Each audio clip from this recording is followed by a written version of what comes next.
They gave me the proofs like a small mercy, little rectangles of silvered paper drying under the electric hum of the conservatory lights. It was customary, the photographer said, to check.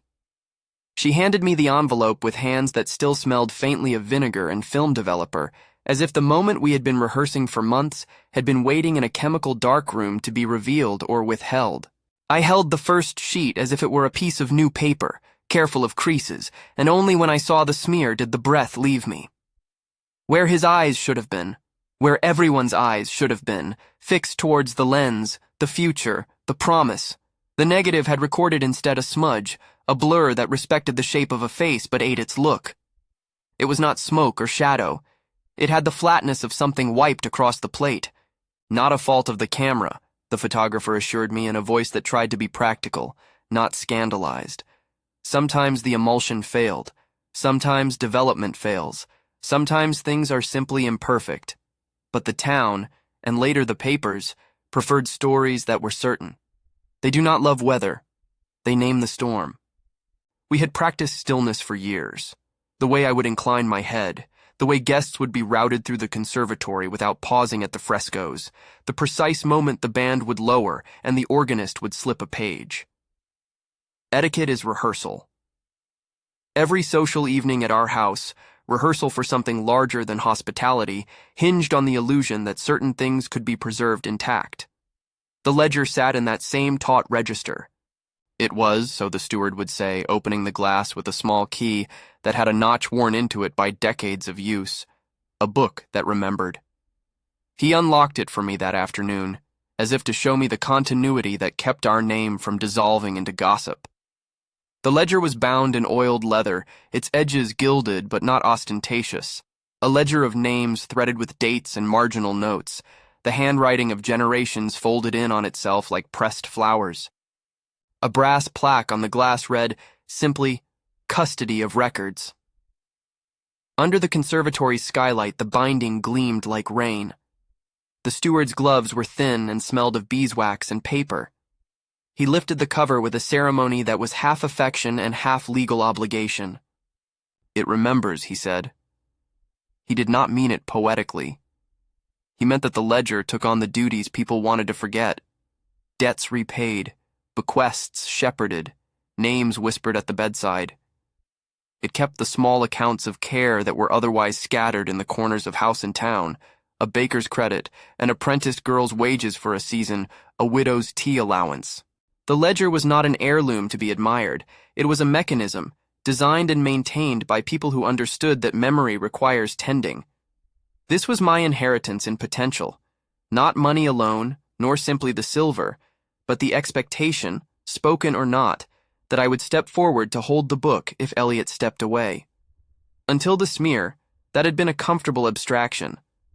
My parents, who taught me the choreography of appearances, had trained me in the language of continuity. My father, whose hands still smelled faintly of ledger ink from the old accounting office in which he had kept a life of numbers, liked to say that a household without records is like a city without maps.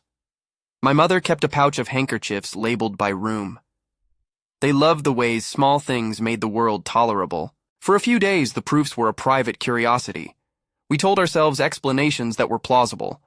The photographer pressed the darkroom's failure into a technicality, a smear in the emulsion, a dropped reagent. We smiled at each other. We posed for the living camera again. We moved forward. But the town is patient in its hunger. A local column took the image. An irresponsible rather than malevolent eye published a black and white reproduction with a headline that did the work others would later echo. Something about change, absence, not human. Phrases the paper offered as inquiries but smelled of accusation. Once words are published, they become weather. They seep under shutters. They cling to evening gowns and enter a conversation like damp. Rumor is not only about belief. It is a mechanism of social sorting.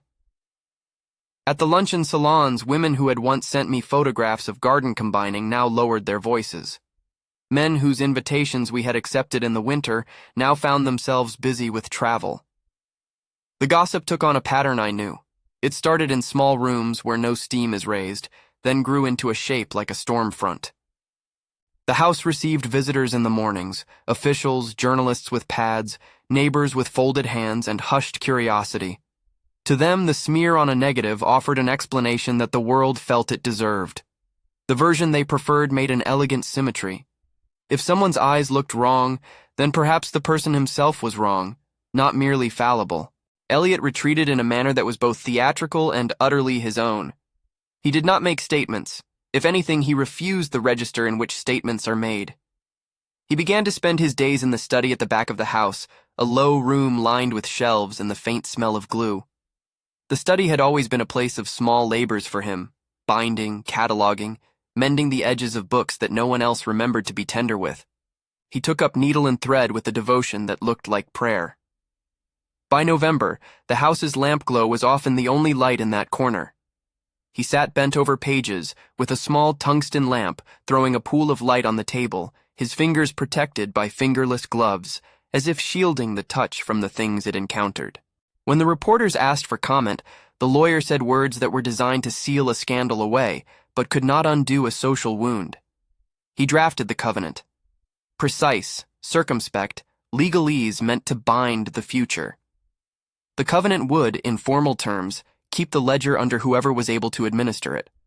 It did not, and would not in practice, close the social mouths. What it did was introduce the idea of choice into an area where inheritance had previously functioned like weather, unseen and inevitable. The lawyer's sentences were meant to reassure in the technical fashion only lawyers can manage. To me, they sounded like measures, to protect the ledger, to secure the records, to preserve continuity. They did not speak to the small practices that actually make continuity happen. Yet there were other measures, quieter ones. The steward, who had served the family for longer than I had been alive, and who seemed to have been born with a small ring of dust in the crook of his elbow, told me, with a look that was partly paternal and partly conspiratorial, that the ledger does not demand anything of anyone who does not choose it. It can be left, he said, but it is neglected only at the cost of a lot of small debts. He tapped a marginal note with a long finger. Names vanish when no one says them. That is what people forget. The practice of saying. This struck to the center of what the smear had unsettled in me. For years, my life had been a performance of certain responsibilities, without attending to the work that made them true. We staged dinners, we preserved the house, we gave speeches, we smiled into the camera. But I had not, until then, stood at the workbench, watching a page receive thread. I had not learned the small arithmetic of care, how a stitch can hold a spine, how a notation on the edge of a page can redirect an inheritance. I had grown used to the existence of structures and had never learned the craft that kept them from collapsing. My learning began in the study, at Elliot's bench, under the watch of the steward. I began as an apprentice by accident and by desperation. A friend, finally a human ally, offered me a bookshop's quiet back room to think, and it was in that precise air of dust and lemon oil that I realized I wanted to know more than what the lawyer's pages promised. The bookshop owner, a woman who had worked with bindings enough to know the language of a spine, urged me to try a few basic stitches. She showed me how to fold signatures with the flatness of a craftsman folding cloth. Press, crease, align. Her hands were quick and not theatrical. She did not call these acts heroic. They were ordinary shapes of attention. There is a humility to mending that I had not expected. To mend, you must be willing to reveal the damage you are fixing. You must put your fingers in the seam and trust that the give of paper is not an invitation to tear. Elliot's hands were practiced, calloused, accurate, the kind of hands that have accepted the physical truth that things fray. When I sat beside him, trying to loop thread through a needle whose eye seemed deliberately small, he watched me with a patience that was not pity. He showed me how to take up the thread, how to orient the needle, how to make a small knot that would not catch on the reader's finger. The lamp made a private weather over the table. The rest of the world could make whatever storms it wished. Learning was less an admission of guilt than an admission of attention. We had both been performing roles, husband as keeper, wife as hostess, and those roles had been propped up by 1,000 unseen practices. The smear on the negative had stripped a performance bare and thus had demanded an answer that performance could not provide. I found, with a strange pleasure, that mending required no defending of reputation. It required only the willingness to touch and repair. The first time I set my hands on the ledger itself, the steward looked at me with something like relief. He lifted the glass cover and, with gloves on, handed me the edge of the page. The surface felt dry and stubborn, as if it refused to be rushed. There were entries in a small, tidy hand. Names, dates, the note of an account paid, or a request deferred. In the margins, in scrawls that had little regard for the official text, someone had written brief reminders. Tea for Mrs. Calder, second shelf. Baker, 1 loaf on Thursday. The marginalia were the ledger's breath, the human responses to larger formal commitments. They were not glamorous. They were not meant to be. They did what the law could not. They kept attention on particular people. From the first, I made a strange bargain with the ledger. It would not become a spectacle. I would not display it as an emblem of charity.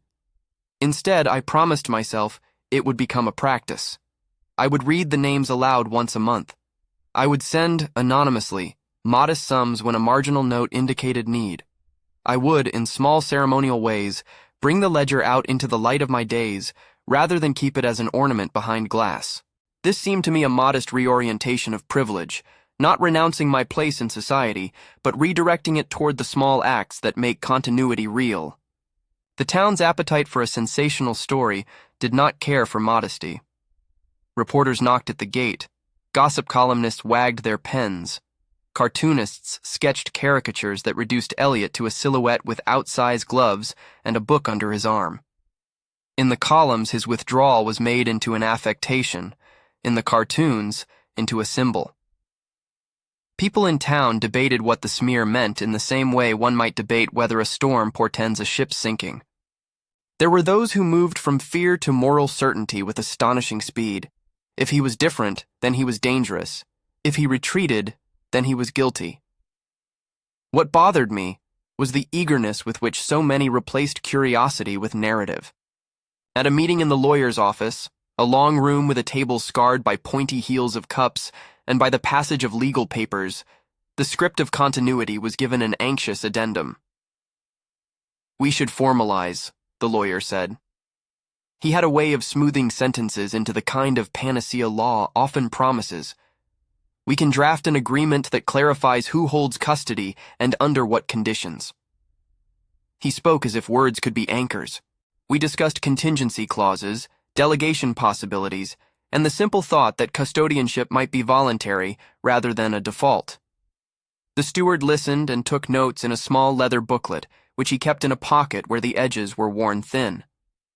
I was uneasy with the legal framing. Law tends to ossify what should be living practice. Yet it had a practical merit. It created an opportunity to make explicit the choice the steward had mentioned. If the ledger were to be kept by someone, that someone should not be only the nominal spouse or the eldest heir. They should be someone who agreed to do the work required. I insisted, perhaps naively, on an addendum that would allow duties to be delegated, an authorization that acknowledged human frailty and institutional continuity both. It was not an act of renunciation, but a formal recognition that the ledger's obligations could be carried by more than a single person. We tried to manage the optics. My parents were careful in their visits. My mother brought a fruit tart cut into small, precise slices and left a handwritten list of the rooms she had dusted. My father spoke rarely, but with the gravity of someone steeped in accounts, reminding me that records are not monuments but instruments. He suggested a modest public statement, one that indicated the family was attending to its affairs. The statement read like a sentence intended to dissolve the weather, factual, unembellished, designed to pacify. But public statements are like umbrellas in a gale, useful for a moment, inadequate when the roof is lifting. Between the legal drafts and my parents' well-meant counsel, I began to cultivate a different life in private. I entered into an apprenticeship that was not announced to anyone. I learned how to apply glue in a thin, even coat that would not darken the pages. I learned to press signatures in the right order so that a book would open with a quiet generosity rather than a sullen resistance. At the bench, I learned the language of repair. End bands, sewing stations, linen thread. These words are not heroic names. They are practical, precise. They recalibrated my sense of efficacy. Instead of commanding events, I learned to steward the continuations that make social life possible. There were small and unexpected allies. A younger archivist from the county office, an eager woman with a mop of hair that never obeyed her comb, came by to look at our arrangements. She offered, in the humility of someone who loved paper, to teach me cataloging. She explained how marginalia could be indexed, how tags might be created to indicate the urgency of need. People think of archives as mausoleums, she said, leaning over the old book in the study. But they're more like gardens. They require tending and pruning. Her hands, which had the quickness of someone who fed an index into a digital system, tapped the ledger's edges and smiled. At home, the staff adjusted. The gardeners brought in armfuls of rosemary for the kitchen and placed small jars of tea by the back stairs. The bakers, who had long been on our accounts list, left loaves with notes attached, where to be delivered, who might be in need that week. Parishioners who had been merely familiar faces in passing now stopped to ask after specific names. All of these minute adjustments felt to me like the real weather, a slow, steady change in how people anchored their days. Occasionally, Elliot would emerge from the study to move through the house with the calm of someone walking his own rooms for company. He did not attend large functions, save one or two carefully measured appearances, but he did go to the church service some Sundays, and he would stand at the back with an unfamiliar anonymity. He spoke now and then of lists, a habit of someone who reads marginalia for company, and once, in a low voice I heard as much as listened, he said, "I prefer the work." He did not elaborate. It was not a dismissal of us, but an assertion of how he wanted to shape his labor. The smear never quite retreated into the darkroom. People still asked about it with a discomfited curiosity that edged into cruelty. A columnist with a talent for theatrical moralizing wrote that our house had watched the uncanny walk in, as if an image could be a sovereign explanation for a life. It was maddening, but sensibly so. Objectivity is not the default of gossip. In response, I began, almost without naming it, a quieter campaign. Rather than contest the smear, I attempted to reframe our public appearance. Instead of furious denial, we showed up with small practices. At the next public tea, I made sure a ledger sat discreetly on a side table, not for display, but as a statement of intention. I read the names aloud, privately, when people were careless. The steward frowned at the publicity of it, but then allowed it with a look that amounted to assent. There were numbers to make sense of, financial offers from a foundation that saw in the moment a way to nationalize the ledger's contents, to digitize the records and turn them into a repository for scholars. The offer came with applause, preservation as spectacle. They wanted an exhibit, a catalog, tours. They would have given money, and with it the capacity to hire a staff to maintain the records as a museum might. It was tempting on a practical level, but the ledger was not a gallery piece. To institutionalize memory in that way risked stripping it of its duties. It would convert attention into display. Elliot refused the offer without making a statement. He wrote a letter in his small, precise script, explaining that the ledger's function was not to be curated as an object, but to sustain practices. He spoke not of sentiment, but of duty. Whether he refused for ethical reasons or for a desire to keep the repository out of the theater of public consumption was hardly relevant. The refusal drew a line. It was not a grand protest. It was a plumbing decision. It kept the work at our bench rather than on a museum wall. The press reacted in the predictable way. A little more speculation, a little less appetite for nuance. For every columnist eager to interpret the smear as a sign, another found in our refusal a confirmation of our eccentricity. We had wanted to minimize spectacle. Spectacle increased. The social weather was tenacious.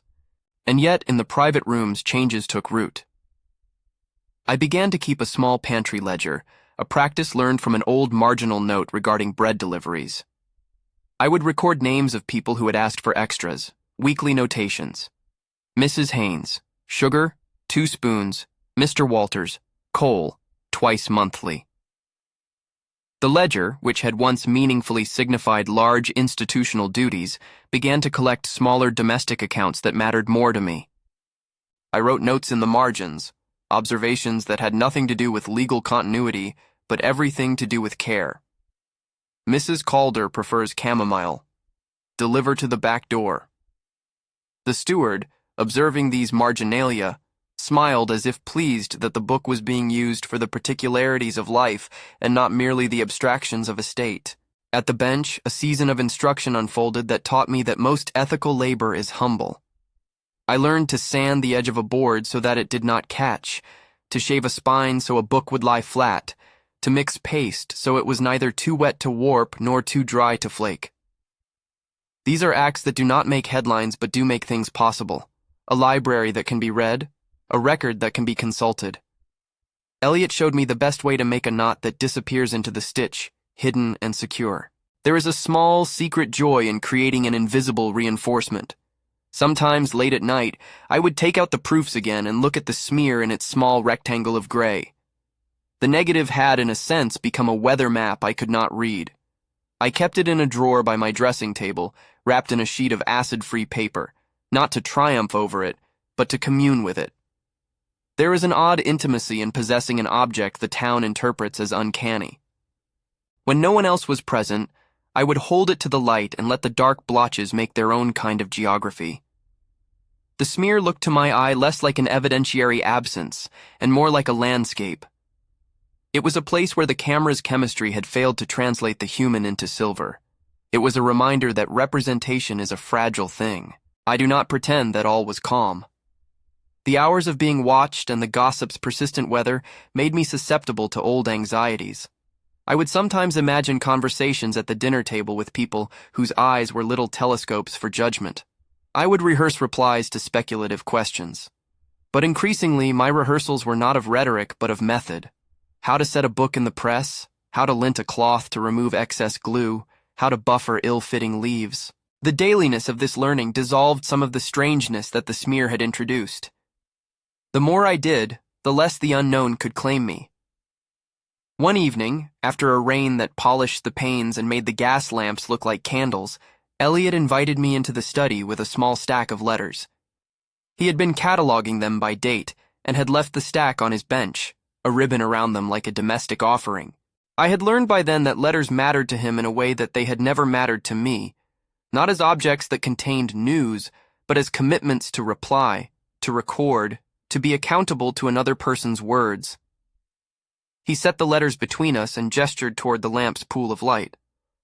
"Do you want to see them?" he asked. The question was simple. It was not a provocation. It was an offering. I realized then that the ledger and the letters and the needles were not separate things, but parts of a single practice.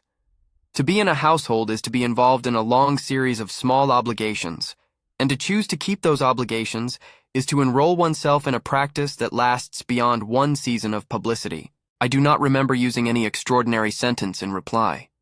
I remember instead the way the lamplight caught a curl of paper and the quiet of the study around us, the kind of quiet that is not silence, but the peace at the center of attention. He showed me the marginal notes that had accompanied gifts, a widow's request tucked between dates, a baker's apology for late bread, an old steward's instruction about the care of a painting. These were not grand confessions. They were measures of attention. His face in the lamp's glow was simply intent.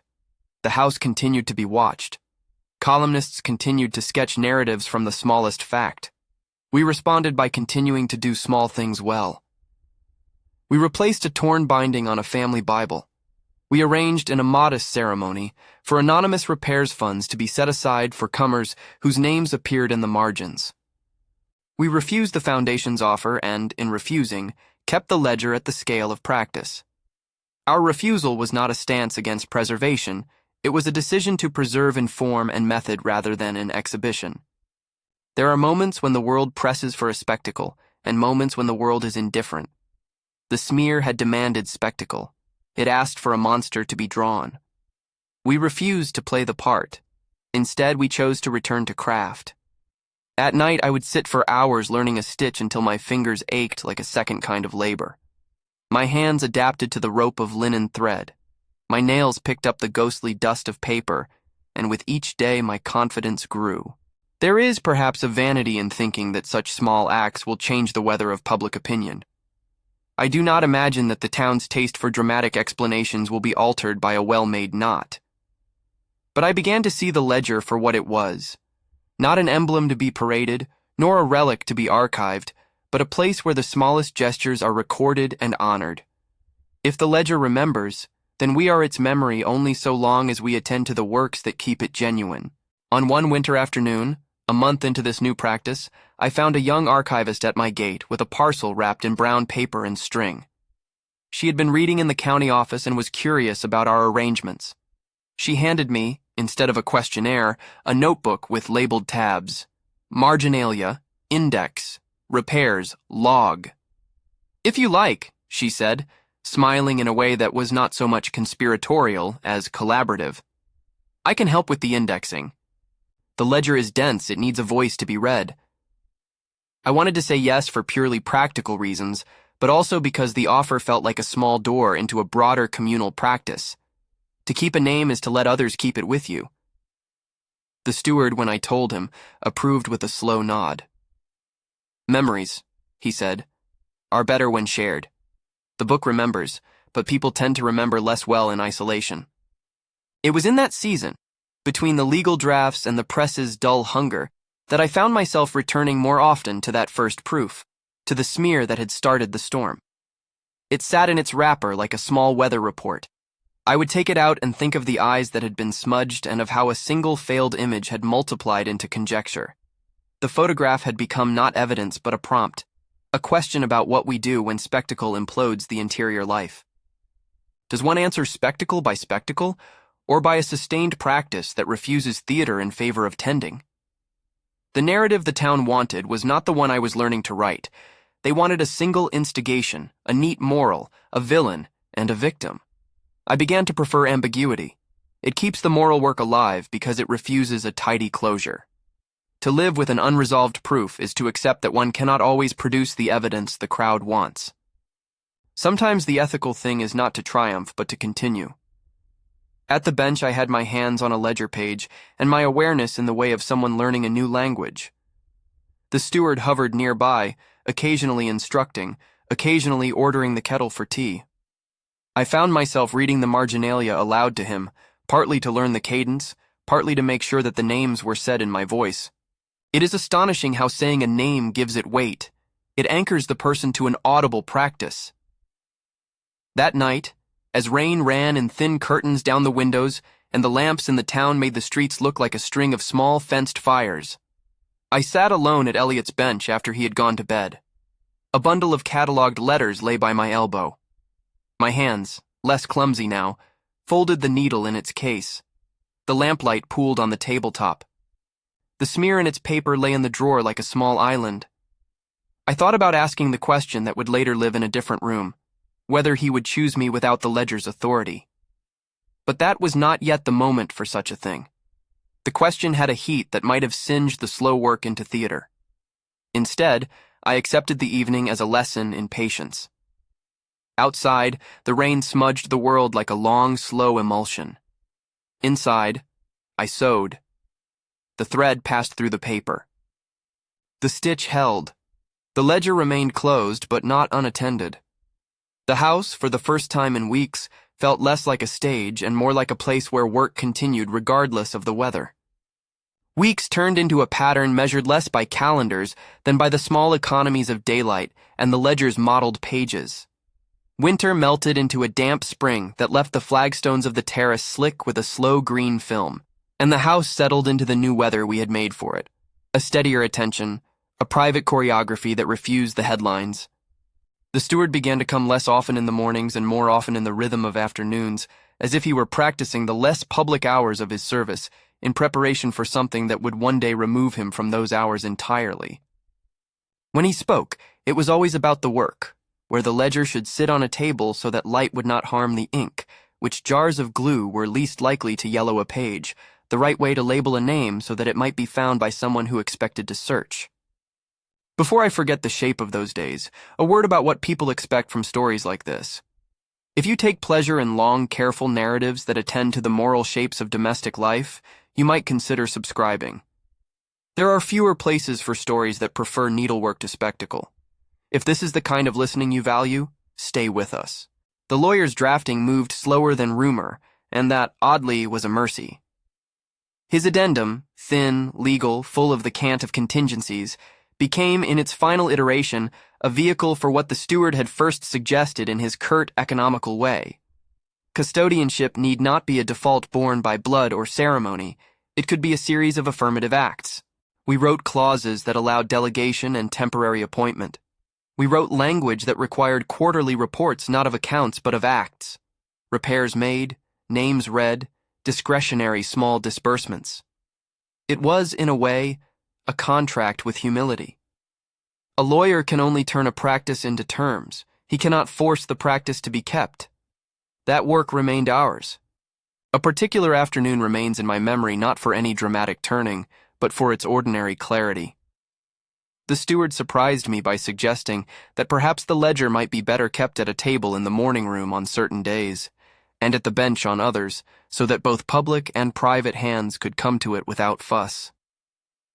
He walked me through the logistics with a towel over his arm and a key that had patinaed to the color of late tea. Names are poor things if you do not say them where the light falls, he said, tapping the glass. He demonstrated, without flourish, how to open the binding and ease a page so it would not split at the spine. There was no sermon in it. There was only a technique and a hope. Not long after that, he announced his retirement. The steward had been steady in a way that felt like the house's own respiration. The notion of him stepping away was an oddly intimate grief. He did not go with long speeches.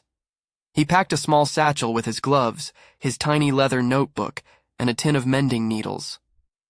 At the ceremony the staff arranged in the servants' hall, we gave him a gold watch polished, and I found that my hands were tender while I tied a ribbon to the tassel. He gave me the old key, which had been in his pocket like a worn tooth. When he handed it to me, his fingers were dusted with glue and the faint aroma of beeswax. The gesture felt like the passing of a weather pattern. "You will make different mistakes than I did," he said, which is a curious benediction. "You will have your own ways of forgetting. Remember to let other hands in." He nodded toward the parcel the young archivist had left on the hall table earlier that week. An index she had begun, tabs marked with a woman's pen that had the confidence of someone who indexes not to control, but to connect. She would come, he said, and she would laugh at some of our older marginalia. "The book remembers," he added, "but people remember best when they're reminded by other people." With the steward's retirement, the ledger ceased to be a private curiosity and became more obviously a communal instrument. The young archivist, her hair always a little wind-tousled, her coat dusted with more paper than a typist's, arrived on a Tuesday with a satchel of pencils and a resolve that looked like practical love. She set herself at a corner of the bench, and in that corner she began to make the ledger legible in a way that did not turn it into museum glass. She taught me how to transcribe a marginal note into a searchable slip so that when we needed to leave sugar at the back door for Mrs. Haynes, the person who delivered it did not have to wade through oblique references. She nicknamed some of the more obscure marginalia the baker's parentheses, Mrs. Calder's chamomile, and the nickname made the entries feel less like abstract accounting and more like a friend who had the good habit of showing up. It is a small thing, perhaps, to say that naming a habit changes it, but the house, which is to say the community around us, responded. The gardeners left rosemary not only in the kitchen, but in little jars by the study stairs marked for gentle hands. The bakers attached slips of paper that were more conversational than directive. "If no one is in, please leave at Mrs. Haynes's back gate. She likes her crust toasted." Parishioners began to stop by with small packets. They handed me lists of names they had encountered that week, in need of something trivial and sustaining. The ledger, for all its venerable binding, became a mailbox for a slow, ordinary reciprocity. Yet the press did not entirely relinquish its appetite. There were columns that took our quiet practices and turned them into eccentricities. There were late-night panel discussions where op-ed hosts debated whether retreat into craft was a sign of moral clarity or cowardice. We learned to let the world have its social weather and to tend our own. We did not make pronouncements that would feed the turbines of gossip. Our modest public moves were, by design, unshowy. A discreet announcement that we were formalizing a delegate system. an invitation for the county archive to partner with us on cataloging needs that might assist real people rather than academics alone. The foundation, having seen our refusal and our quiet persistence, withdrew its more performative offer and suggested a limited grant for training 2 local assistants in conservation. We accepted this with a careful gratitude. Money used to teach skills felt less like spectacle and more like a resource for ongoing practice. There was a season of small public experiments. Once a month, on a rainy Thursday when few social obligations crowded the calendar, we opened the study door for an hour and read aloud names from the ledger, not as display but as a ritual of attention. The steward came sometimes in his retirement to listen, his hands folded like a man who had learned that repetition is its own kind of sanctity. Parishioners, a gardener, a baker, and the archivist gathered at the margins of the light. We did not call them ceremonies. To call them that would have been too dramatic. They were, instead, meetings of practice. We read the names and the marginal notes. Sometimes we left a loaf or a small envelope on a side table. Sometimes we decided to send an anonymous repair fund to a household whose mantelpiece was splintered and in winter needed mending. It is hard to overstate how the ledger's marginalia changed my sense of what care looks like. I had once imagined stewardship as an act of grand generosity, a trust established, a fund dedicated, a plaque. In practice, the ledger taught me to measure generosity in the currency of time and precision. A single note that instructed a deliverer how a woman liked her tea, the specification of an old man's preferred hour for visits so he would not be disturbed during his nap. These were not grand acts, they were the necessary tiny attentions that secured someone's day from the friction of neglect. The political ecology of our town adjusted slowly. There were fewer invitations to sit on panels that required spectacle, and more requests to consult on practical matters: how to set up a community pantry ledger, how to train volunteers in basic conservation, how to coordinate anonymous repair funds. I found I could take the platform that I had once used for performative generosity and redirect it into organizing workshops where local women and men learned to sew a book's binding, to sew on a hinge, to identify mold before it took hold. The workshops were in the bookshop's dim back room or in the church hall, and they were undersold and steady. People came not for the sensation of being part of an aristocratic charity, but because they wanted to learn to keep things from unspooling. It was practical, unsexy, and ultimately far more satisfying than the headlines had been. The most decisive moment, the one that most readers will expect, arrived not in the press room nor in the lawyer's office, but in the study, late in an evening that had all the quiet of a house that had closed one page and prepared to start another. We had been silent for hours, Elliot working at his bench, my hands folded in my lap, the lamp's light forming a small stage for the papers. He had been cataloging letters as a part of a regular practice, labeling and cross-referencing them with entries in the ledger. He set down a stack tied with twine, and there, between us, the paper had a small authority. "Do you want to ask it?" he said, not so much inviting as testing whether I had the question I had long been composing. The question was the one that sits at the center of any house that is learning to separate the person from the office. Would he choose me without the ledger? That is to say, stripped of the ceremonial claim, would he still take up the particular, endless holding of named people? Would he choose the work and the people in the margins rather than the status the ledger conferred? I could have staged the question as a trial, a demand for proof. It would have been satisfying to produce an answer of law or of a single decisive sentence, but the learned patience of these months had taught me a different way to ask. I inclined my head toward the lamp's pool and spoke in a voice that had been schooled by practice. "If everything else were gone," I said, "if the ledger meant nothing in terms of status, if we both had equal ordinary lives, would you still choose to do this work? Would you choose to be present in the margins?" He paused. The pause was not an absence, but a careful collection of the many small things that comprise a life. He reached for the twine and untied it with a hand that moved like one who had learned 100 minor dexterities. He opened the topmost letter. "Look," he said. He folded the pages toward the lamplight and showed me not a single dramatic confession, but a series of small exchanges. A widow's pleaded note asking for nothing beyond the company of a neighbor for an afternoon. A baker's apology for delivering 2 slices short because the oven had failed. A child's careful political drawing with a caption asking simply whether the adults in the house might repair a book borrowed from school.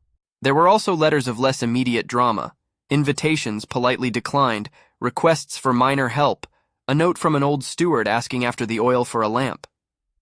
With each paper he turned, my sense of the ledger's contents changed from record to relationship. "I choose this," he said finally, in the sort of voice that had been carved by years of making small decisions. "I choose to be present for the requests in these margins. I choose the letter that asks for sugar at the back door because I know someone will get tired otherwise. I choose the work of mending even when no one photographs the knot." He did not need to say more. He did not say that he loved me in some grand declaration, though that love, tidy, practical, the shape of a person who returns a borrowed tool, was present in his way of setting the pages back together. He showed me, instead, a lifetime's worth of answer. Not a single moment of crisis, but a long habit that had become a form of choosing. It was not the ledger that made him choose. It was the discipline the ledger demanded of him, and the small joys he had discovered there. The exchange could have been rendered into an elegant pronouncement, "I choose you," and then recorded in some column as a proof. But what matters is less the sentence than the practice that sustained it. He did not promise that he would never retreat again from public life. He promised, in the only way he could prove, that he preferred the work and the people who needed it. The letters were his evidence not because they were dramatic, but because they were quotidian, the real currency of care. After that evening, the house felt different in the way that a repaired vase feels different, not restored to its former pedestal status, but more usable, more likely to be taken down and used for its intention. The ledger remained in its glass case when not being consulted, but we no longer treated it as an artifact to be displayed. We kept it where hands could reach it. The steward's key lived in a small ceramic bowl by the sideboard. Trustees visited with lists, and the archivist now had a permanent desk in the study where she could cross-reference names and, with our permission, reach out to families directly. We formalized the addendum in the lawyer's office in a small ceremony of signatures that was itself intentionally pedestrian.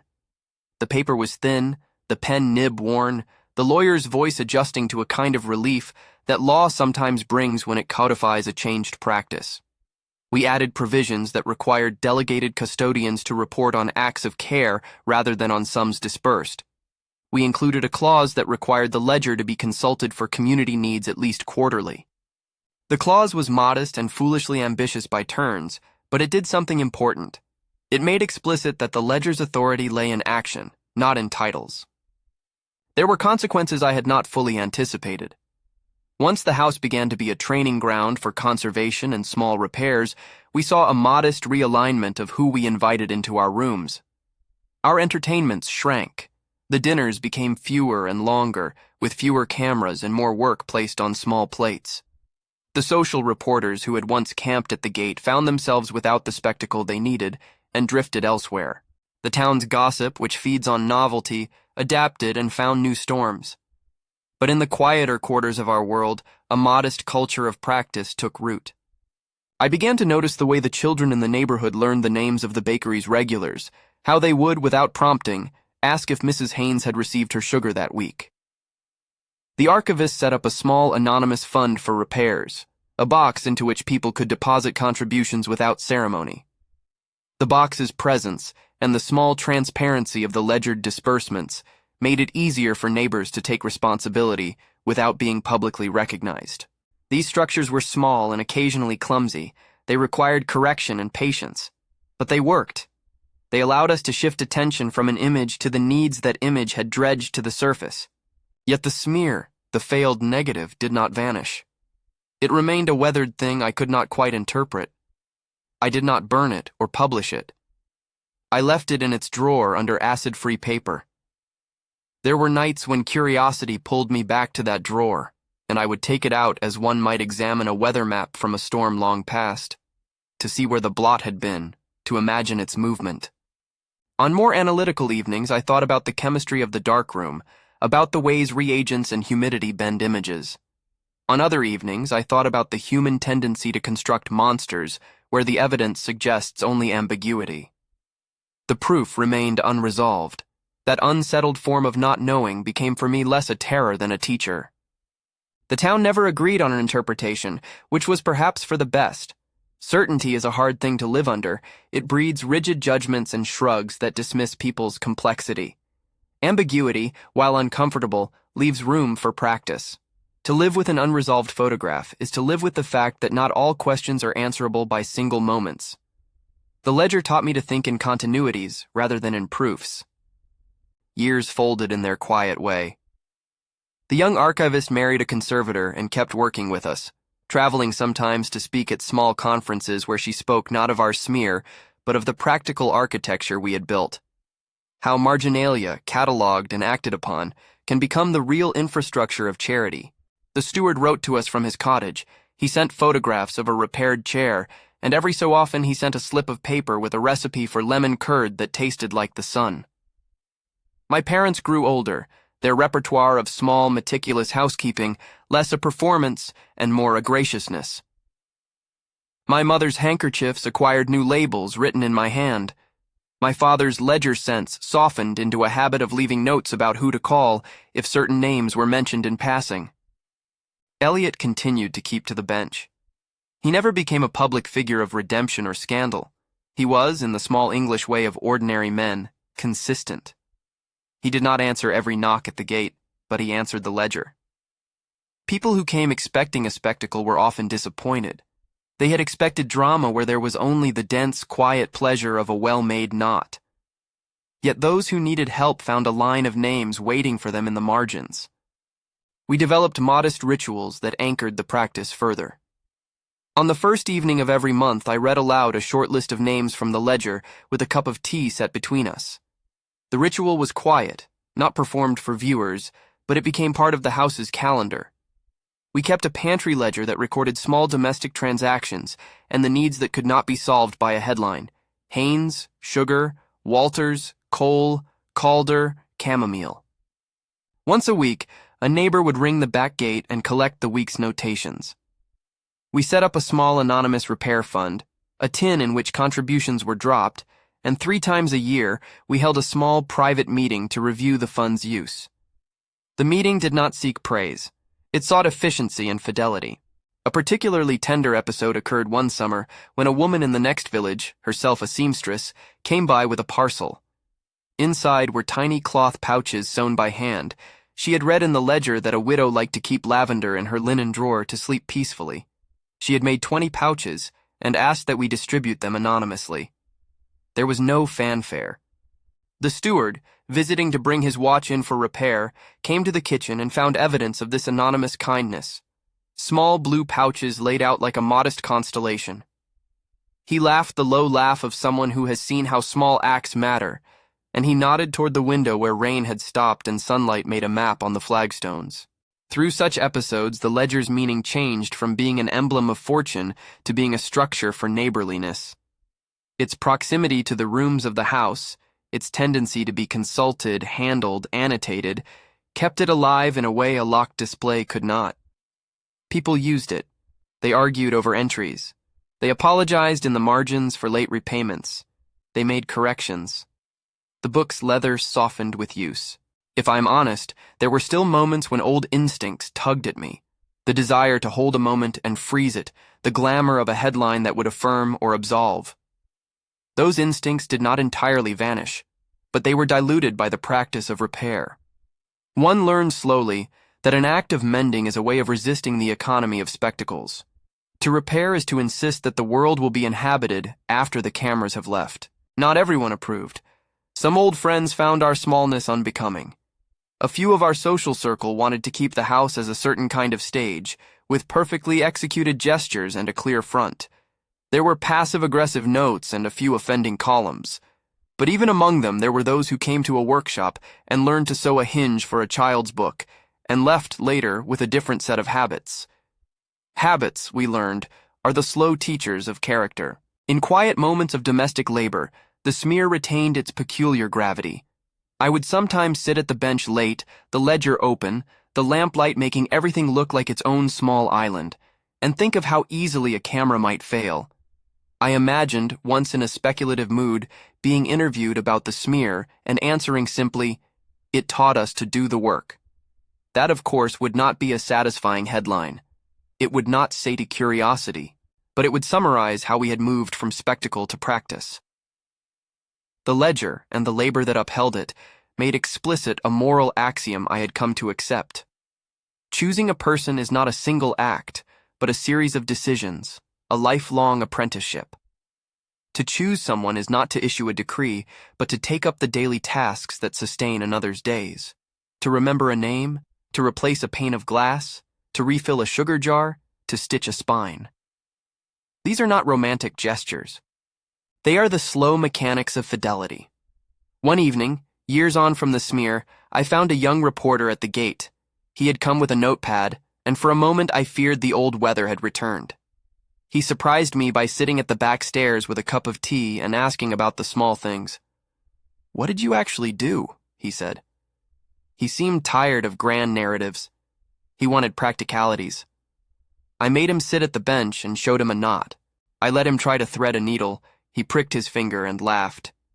He wrote later a piece that did not try to reduce us to caricature, but that described, in modest terms, a pattern of care. It made a ripple, not a storm.